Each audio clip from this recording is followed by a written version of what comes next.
everyone, so today I'm going to be telling you guys the makeup I regret buying because recently I found that there are quite a few things that I do regret buying, so I want to let you guys know what I regret buying and why. The first thing we're going to talk about is ColourPop, and you guys know that I love ColourPop, but there are two things I regret buying, and that is the Dream Street and Zodiac palette by ColourPop. I picked these up because I love Kathleen Lights and those are her collab with them, but I've had these for months since they launched and I've never used either of them. I've swatched them, but I'd never used them. I use Zodiac for the mirror, so I decided I'm going to declutter them. The shades are beautiful, they're just not shades that I personally find myself using. Next, we have the Lovelux Beauty Powerful Limited Edition palette.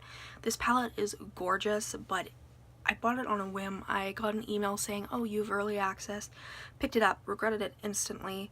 The shades are beautiful, but they're just not something I need in my collection, especially for $50 US plus like $17 shipping. It was ridiculous. Next, I want to talk about the Morphe and Jaclyn Hill palette. I bought this because, you know, it's a palette that everyone loves, and I assumed I would love too, but unfortunately I do not love it. It's just not a palette for me.